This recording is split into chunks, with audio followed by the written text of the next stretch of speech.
কেমন হতো যদি মানব সভ্যতার যতগুলো রোগ আছে সবগুলো রোগের প্রতিষেধক শুধুমাত্র 5টি জিনিসের মধ্যেই থাকতো? এমন জিনিস কি আদৌ পৃথিবীতে আছে?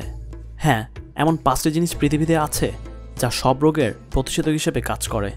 এই 5টি জিনিসকে সব রোগের প্রতিষেধক হিসেবে ঘোষণা করেছেন বিশ্বনবী হযরত মুহাম্মদ সাল্লাল্লাহু আলাইহি ওয়াসাল্লাম। চলুন দেখে নেওয়া যাক নবী করিম সাল্লাল্লাহু আলাইহি ওয়াসাল্লাম কোন 5টি জিনিসকে সব রকম রোগের প্রতিষেধক হিসেবে ঘোষণা করেছেন। সর্বপ্রথমে রয়েছে কালোজিরা। রাসূল সাল্লাল্লাহু আলাইহি ওয়াসাল্লাম বলেছেন, কালোজিরা শুধুমাত্র মৃত্যু ব্যতীত সব রকম রোগের মহা ঔষধ। কালোজিরার উপকারিতা সম্পর্কে চিকিৎসা বিজ্ঞানও প্রমাণিত হয়েছে। রাসূল সাল্লাল্লাহু আলাইহি ওয়াসাল্লাম বলেছেন, কালোজিরা ব্যবহার করো। কালোজিরার শাম অর্থাৎ মৃত্যু ব্যতীত সব রকম রোগের প্রতিষেধক। সুতরাং হাদিসের উপর আমল করে সরাসরি কালোজিরা যেমন খাওয়া যেতে পারে, তেমনি তা থেকে তেল বের করে পান করাও যেতে পারে, কিংবা যে কোনো খাবারের সঙ্গে মিশিয়েও খাওয়া যেতে পারে। 5টি প্রতিষেধকের মধ্যে দ্বিতীয় প্রতিষেধকটি হচ্ছে মধু। মধুপানে কোনো মৌসুমী রোগ হবে না। রাসূল সাল্লাল্লাহু আলাইহি ওয়াসাল্লাম নিজেও মধুপান করতেন। মধু প্রসঙ্গে কোরআন সুন্নাহয় সুস্পষ্ট বর্ণনা রয়েছে। চিকিৎসা বিজ্ঞান ও মধুর রোগ প্রতিরোধ ক্ষমতার বিষয়টি প্রমাণিত। তৃতীয় নম্বর হচ্ছে হিজামা। হিজামা বা শিঙ্গা লাগানো সব রোগের মহা ঔষধ। হাদিসে প্রিয় নবী সাল্লাল্লাহু আলাইহি ওয়াসাল্লাম হিজামাকেও রোগের প্রতিষেধক হিসেবে বলেছেন। তিনি নিজে হিজামা গ্রহণ করতেন, তবে হিজামা গ্রহণের বিশেষ কিছু সময় রয়েছে।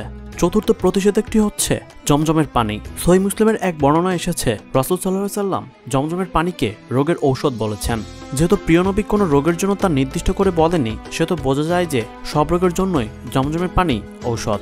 হাদিসের অন্য বর্ণনা এসেছে, জমজমের পানি যে নিয়ত বা উদ্দেশ্য করে পান করা হয়, যদি তা কোনো রোগবালাই থেকে বাঁচার জন্য হয়, তবে আল্লাহ তাআলা সে নিয়ত বা উদ্দেশ্য পূরণ করেন, রোগ থেকে মুক্তি দান করেন। যুগ যুগ ধরে এই পানির উপকারিতা প্রমাণিত এবং সত্য। সর্বশেষ এবং 5 নম্বর প্রতিষেধকটি হচ্ছে আজওয়া খেজুর। আজওয়া মদিনার এক ধরনের বিশেষ খেজুর।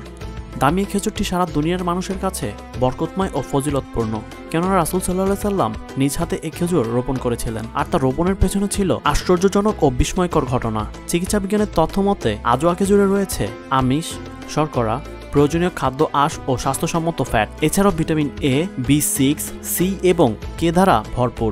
ভিটামিন এ এর গুরুত্বপূর্ণ উপাদান ক্যারোটিন এও রয়েছে এতে। ক্যারোটিন চোখের সুস্থতার জন্য অত্যন্ত উপকারী।